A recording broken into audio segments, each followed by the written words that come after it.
over the last year, two things exponentially that we did.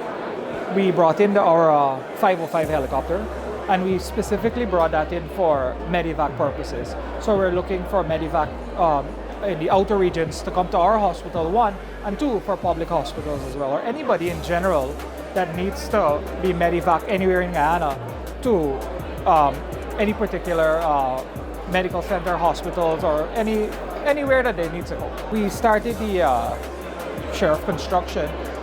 You know, before we were doing all of these private jobs for ourselves, building homes, our own buildings for rental purposes. But recently we got into government tendering, and we are now expanding that company to serve the public's interest and to expand and grow as infrastructure in Guyana grows. Well, what has happened is right now we're still waiting on a few licenses to be granted. It's a very strenuous process, I must say, because the GCCA, they want all the rules and regulations to be followed and all the guidelines, safety guidelines. And of course, with the recent helicopter incident, we had to send and retrain, and they're very stringent on that. So we're working on it. It should get done by say the end of February, early March.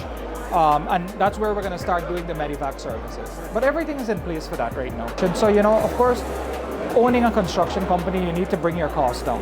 The lower sheriff cost it's the lower cost to the government, and then lower the cost the people of Guyana. So at the end of the day, we're investing in all of these equipment so we can keep everything in-house. And of course, by buying 50 trucks, we're not taking away jobs from the sand trucks or the man. We're actually providing now more families with jobs because we're hiring 50 persons full-time, providing them with health care for them and their families, and of course a permanent job. Of course, we completed the hospital in Leonora, and we're working on the other one in Aubrey Barker. But we've also started the Borby Small project. It's in its foundation stages. We've completed 25 luxury homes that we're renting to the oil and gas, or anyone that wants to really rent. And we've done personal projects, which is our buildings. And now we're moving in slowly to the healthcare section, and again, building for the government. My mom, she's the doctor in the family. So what we did is we emphasized, you know, when COVID was here, we realized there was a demand. And especially in Region 3, there are these government institutions and they're free, but of course we brought a different level of healthcare to Guyana. On Sheriff Street, we have like an urgent care, which is the medical center. So we are in the medical industry, and we've been there.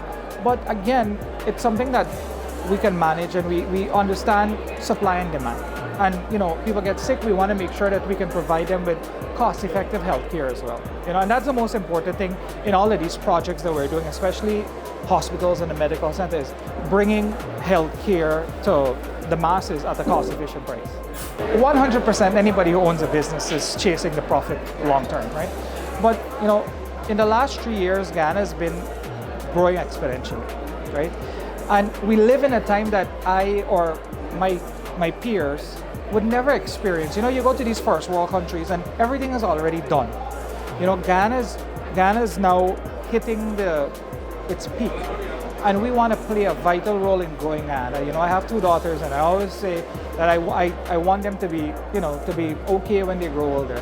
So, and to be proud of something that they can point an infrastructure and say, hey, my dad has done that, or my grandfather has done that, or it's a family. We want to set up a family legacy, but let nobody tell you less. It's all about the money at the end of the day, right? But again, if we feel like local content should be kept local, and one of the best things the government has done right now is to pass the local content law. Without that, you would have international companies coming and taking our space.